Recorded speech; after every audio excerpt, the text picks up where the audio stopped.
Hi, how are you? Thank you for having me on. I appreciate it. Of course. Great Joe, to have you, Jason. Thank you. Thank you. Excellent. Hello, Jason. I'm Joe. Great to see you. Great to meet you. I'm loving the idea of what you're doing, and I want to learn a bunch more. Sounds like you're really you're trying to capture the energy of what's out there right now. Why don't you tell us a little bit more about Global Time Attack? Yeah, he hit some main nails right on the head right off the bat with his description. Yeah, it's a pure form of racing. These cars and teams and drivers are competing for the fastest possible lap time around any given circuit that we're holding the competition at that particular weekend. So some tracks we visit are Circuit of the Americas, Road Atlanta, Ridge Motorsports Park up in Washington. It's a newer facility. And then, of course, Buttonwillow is traditionally been our finals for many, many years. We just had it a couple weeks ago. But yeah, these cars are built, like you could tell right there. That blue one is an example of a unlimited class build, which is basically the highest traditional time attack class. As you can see, it's got huge front arrow on the car. It's got, rear wing that's really large. It's got, diffuser. It's got, the panels on the side. They're allowed to run slicks. So, basically when it comes to, the rules are relaxed, basically to encourage, innovation and creativity. Something with, a lot of course, wheel-to-wheel series and whatnot, you're confined to, a spec car or a certain box, or everybody's using the same car. So, one of the things that makes us special is that, the creativity is so wide open, and the rules are very relaxed and such that you see a lot of unique builds and a lot of, wild things being tried, old technology being tried that's not allowed in any other racing anymore. So, it's definitely a cool creative mix that you see out there, on our grid and whatnot, in our field of cars. We just spoke with Danny Nowlin, who was talking about chassis dynamics, and he parted ways with us saying that this is one of his favorite up and coming, styles of racing where it's just, get after it 100% of the time. Endurance isn't really part of it necessarily. No, not at all. This is all the good. I did catch racing. that. Quite an awesome segue from him. I appreciate that. The checks in the mail.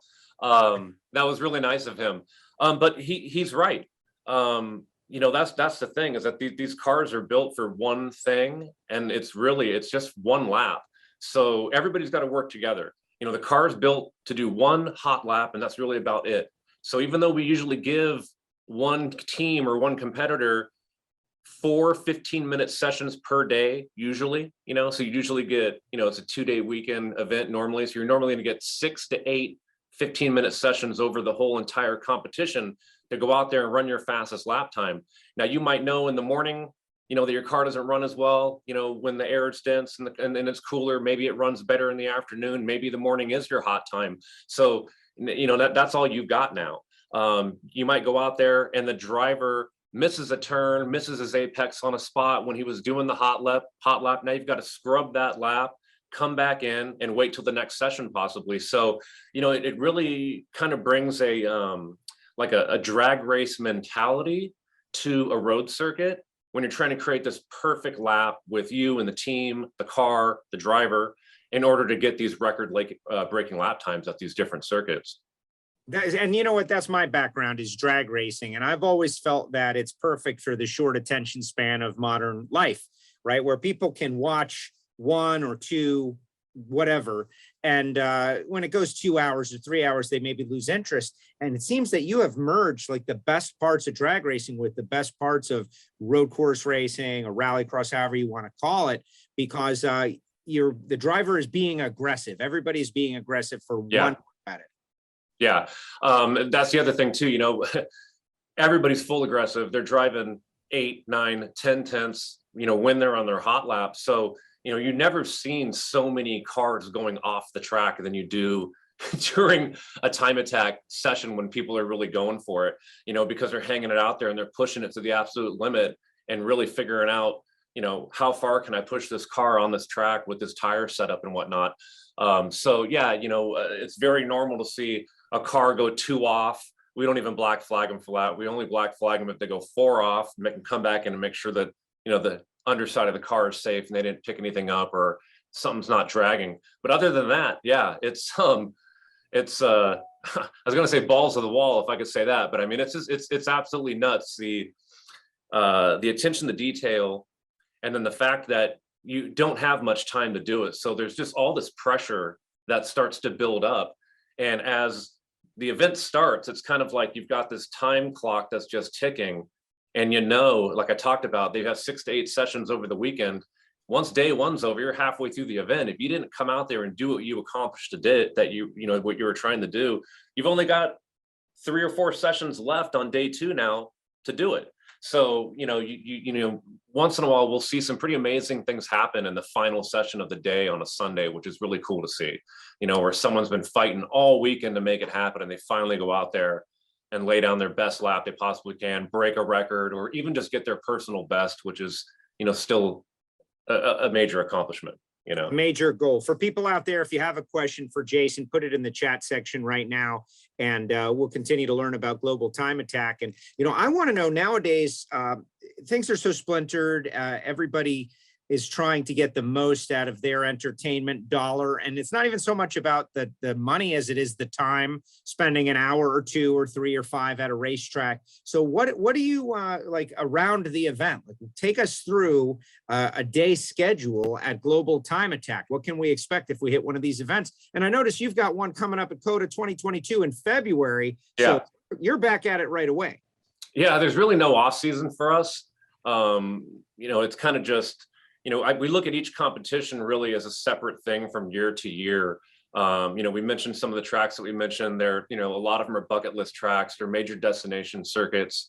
We'll go there once a year. And, you know, what we attempt to do is throughout the year create where, you know, people can go to other people's events there, other competitions and whatnot, to get ready for when we come around, when it's the big dance and it's a time when all the big players come out and you try to do it in front of everybody.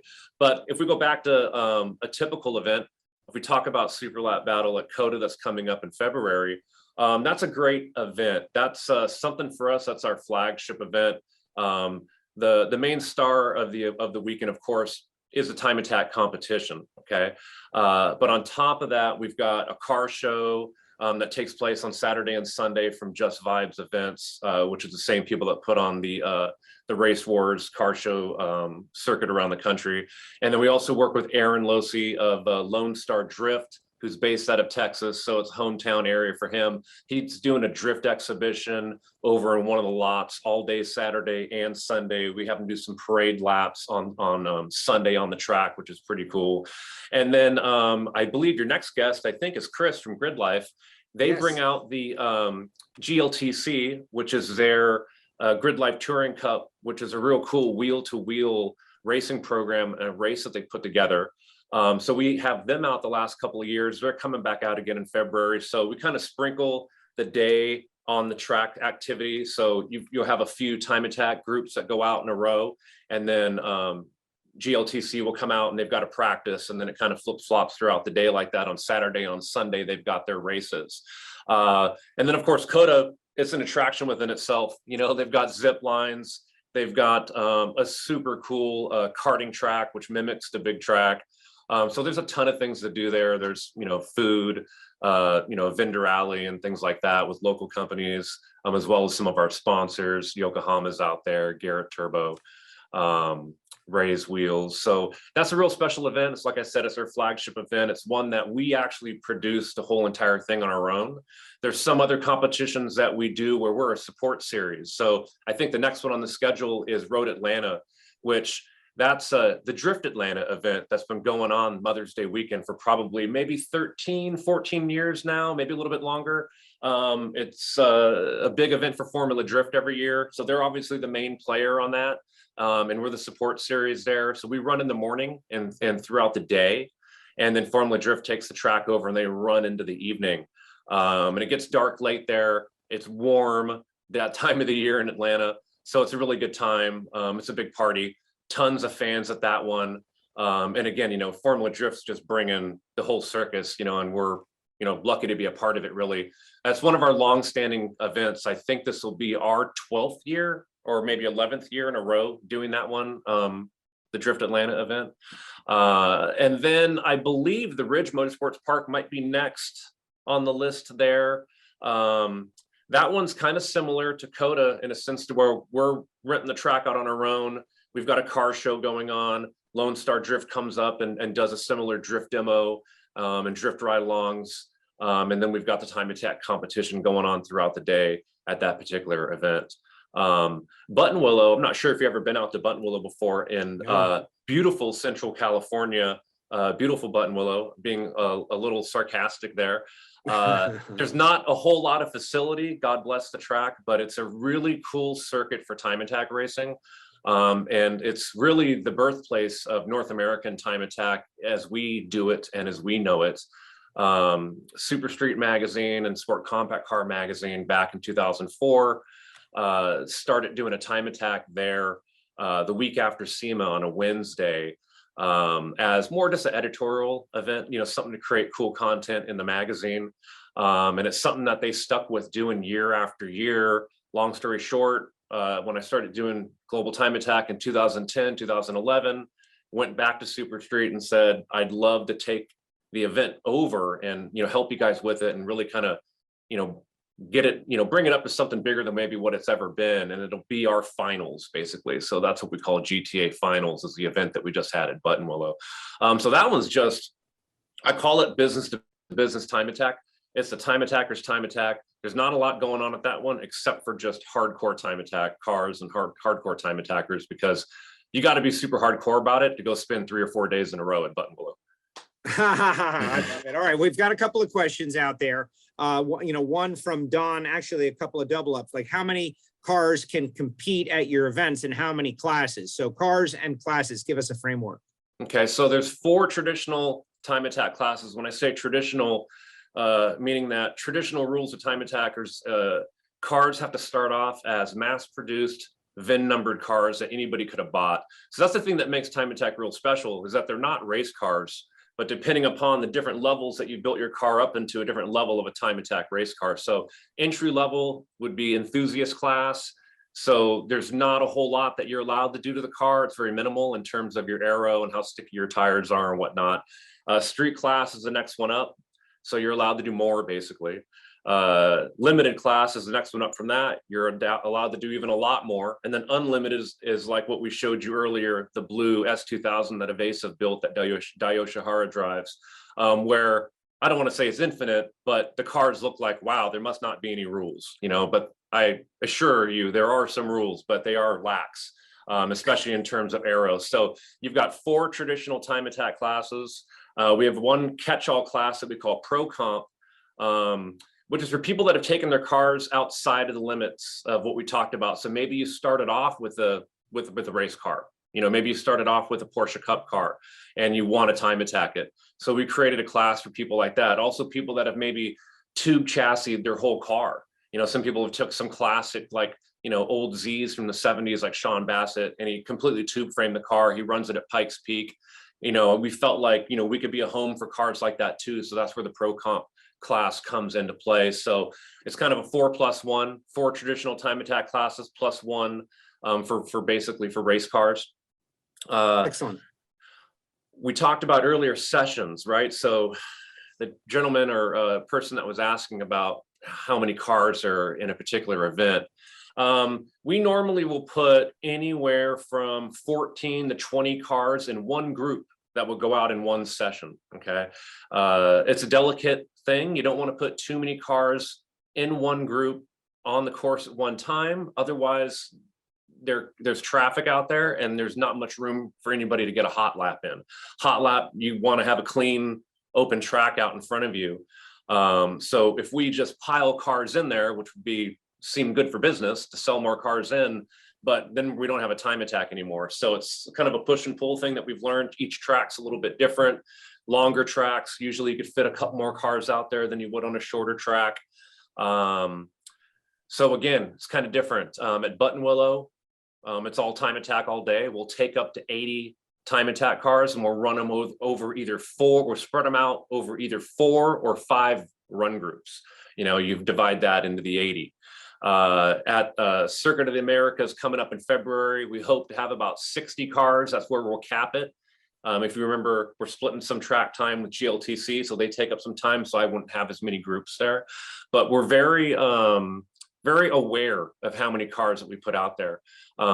Twofold. One, like we talked about before, we want to promote and create an open lap session for them and have people have opportunities to get a hot lap in there.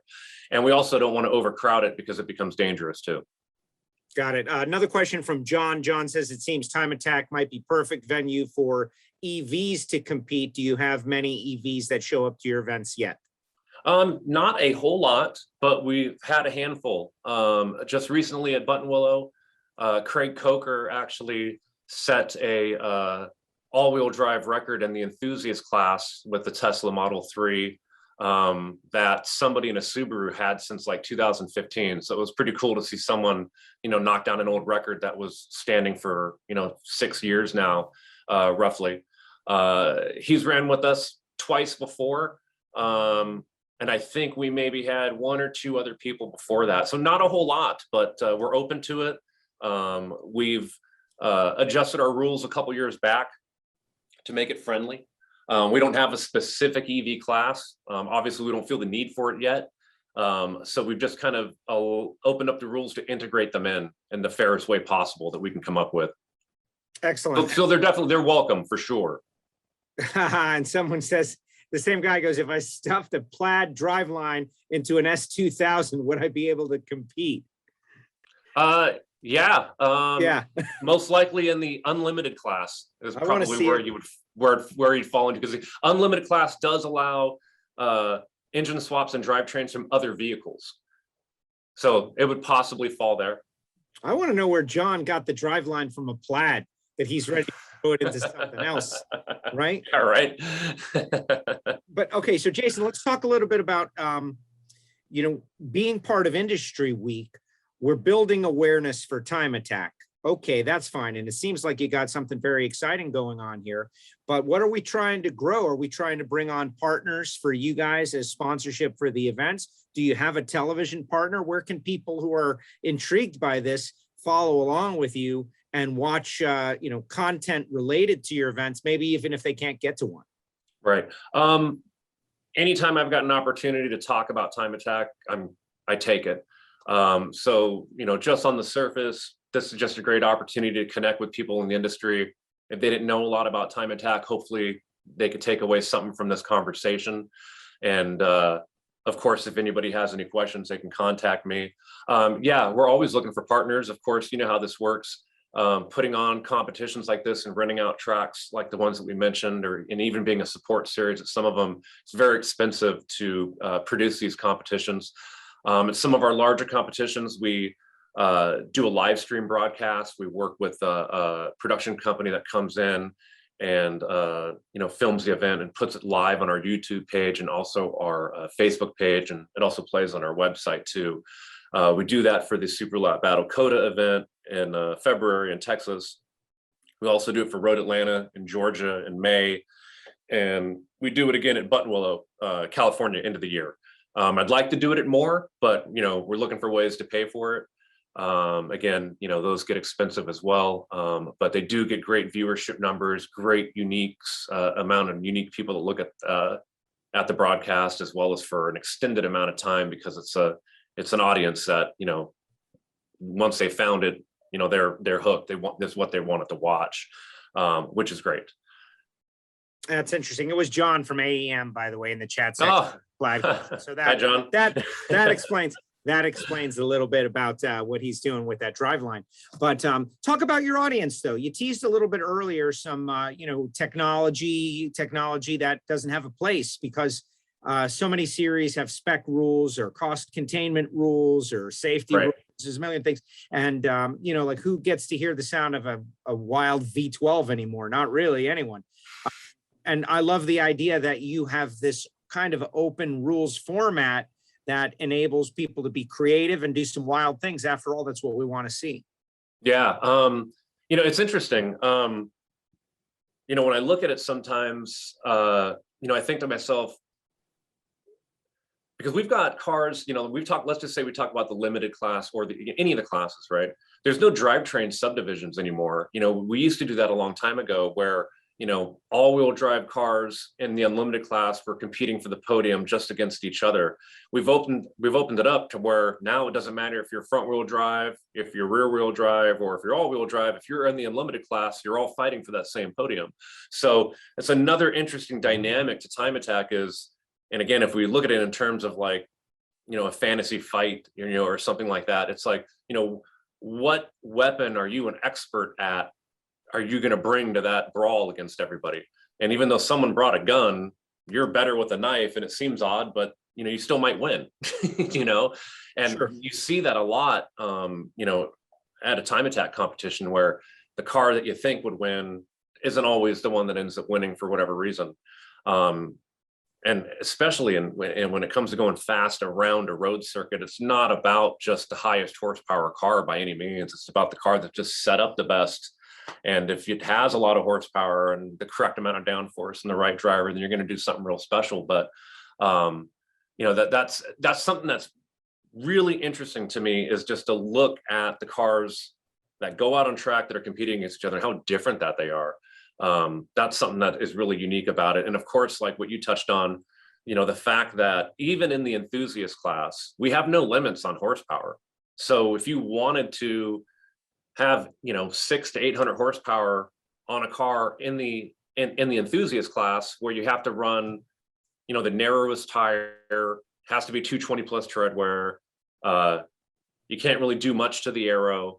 You know, so again, I come from a drag racing background, and I look at it like, well, that's one way that we're regulating everybody, is with the tire and with the limits on the aero. So if you want to bring all that power into the classes where, you know, the enthusiast class, where you're not allowed to have all the aero and have all the tire, then good luck keeping grip out there and going fast with it. So there's that whole thing to it as well, which is really interesting. And yeah, it's great to be at the racetrack and hear like an uncorked, you know, naturally aspirated 9-liter V10, like from Cable Rosenberg and his Viper, who's like our points champion this year, you know, or to hear like an uncorked, like 4-cylinder K-series Honda motor that's turbocharged with a Garrett turbocharger, and it's got like 900 horsepower, and it's just like screaming, you know what I mean? It's like that kind of stuff's awesome, you know, and to see them out there competing against each other, it's a pretty cool deal. Keeps me coming back, that's for sure. All right, let's tell everybody where they can find out more if they want to reach out to you for to go to an event, or to be involved with an event, or simply to find out more information. Let's give them the website, your contact, your social. How can people out there at the industry you and follow along? For sure. Start with the website. It's globaltimeattack.com. And my email address is really easy. It's just my initials. It's jd@globaltimeattack.com. If you search globaltimeattack.com, if you search Global Time Attack on YouTube, you'll find us on YouTube. Same thing for Facebook. And same goes for Instagram. It's at Global Time Attack. Social media is pretty big driver for us. It's a great way for us to communicate with teams out there, and it's been a pretty good catch-all for new people as well. We get people every day, almost every, you know, just about every day, every other day, a handful of people that ask, how do I get into this? You know, how do I start time attacking? Where do I go? You know, how do I get into it? And I've got a few questions that I ask back, and then, you know, from that, I, you know, try to figure out a way to point them in the right direction. We work pretty close with SCCA, so that's really nice. So I've got a place to send them, you know, just to get their feet wet and to learn. Someone out there with a question, I believe it's Don. Do you have demographic information on your competitors and fans, like age, car ownership, income? Do you keep track of that stuff for your sponsor and marketing partners? I do. I don't have it handy on me at the moment, but it is something that we do collect. It is. No, that is great. That makes a lot of sense. Well, I'm kind of wondering like what the vibe is, right? Like you said, it's a party already, and the variety of the cars gives me a pretty good indication of who's going to be there. But give me just a general sense of the crowd. Who are these people? You know, there are people on the quest for speed. I mean, which is great. I mean, it's people like all of us. I mean, it's why a lot of us are in the car industry for one reason or another. I mean, it's people that still like in that pure form of being at the track and going fast, you know, and what does that mean? Does it mean coming up with some cool aero piece? Does it mean, you know, being gangster on the suspension and the tire setups? Does it mean being a badass driver? You know, does it mean, you know, knowing how to tune the cars to the most horsepower? That's the type of people. I mean, it's and I mean this in a loving way. It's super duper car nerds, like on steroids. You know, it's people that have to have the smarts, but at the same time know how to make all the power. You know, and it's a great group of people. We've had a couple of people come over from Pikes Peak that have ran Pikes Peak, you know, last few years or on and off for many years. And again, we're kind of a good home for these cars that are built for hill climbs as well. So we've had Craig Lumsden and his son. I'm gonna forget his son's name right now. It might be Zach. They both have Mitsubishi Evos and ran Pikes Peak the last couple of years, and they came and just ran Buttonwillow with us. And that was one thing they were talking about, which a lot of people walk away from a competition to say, can't believe how nice everybody was, even though everybody wants to kick each other's butt, but everybody will pick each other up and help each other to go fast, which is really cool. So that's one thing that I do really enjoy about a weekend at a Global Time Attack is a camaraderie. Love it. Well, car nerds on steroids, a vision that I won't forget anytime soon. Jason, thank you very much. I see Judy and Francis have rejoined us. I have certainly learned a lot about Global Time Attack. You got your first event of 2022 coming up at Circuit of the Americas. Cannot wait. Hopefully everybody goes to the website, bookmarks it, and it gets involved in some way, shape, or form. But good job putting together such a great thing. Thank you. Thank you.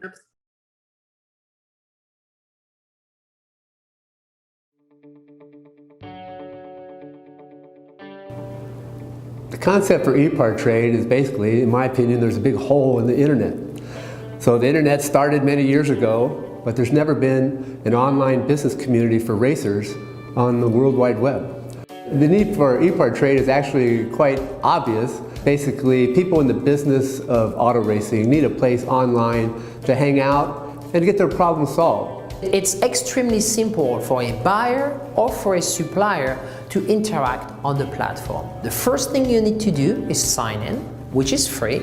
And the second thing is, when you see a product that you're interested in, all you need to do is click on request more information. If it's a company, you click on request more information, and then from there, it is forwarded directly to the buyer or to the supplier. You can go to epartrade.com, you become part of a community of businesses in racing, and it makes sourcing products much easier than just on the internet or using Google. At EPARTRADE, there is no e-commerce. It's literally a connection just like at a trade show. So now, any time of the year, a buyer could reach out to a supplier through an email. More than that, it's a place to go just to keep current every day. So it's a good place to start your workday in your racing business or in your offices of your professional race team.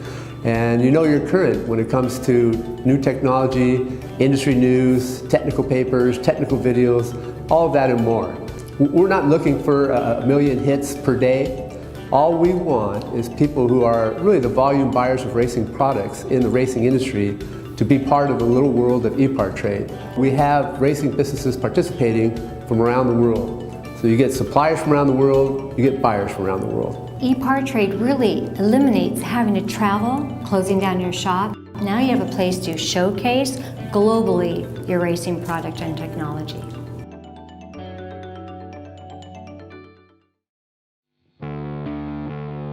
There are two types of people, racers and everyone else. Racer Magazine is for those who believe that racing is a way of life.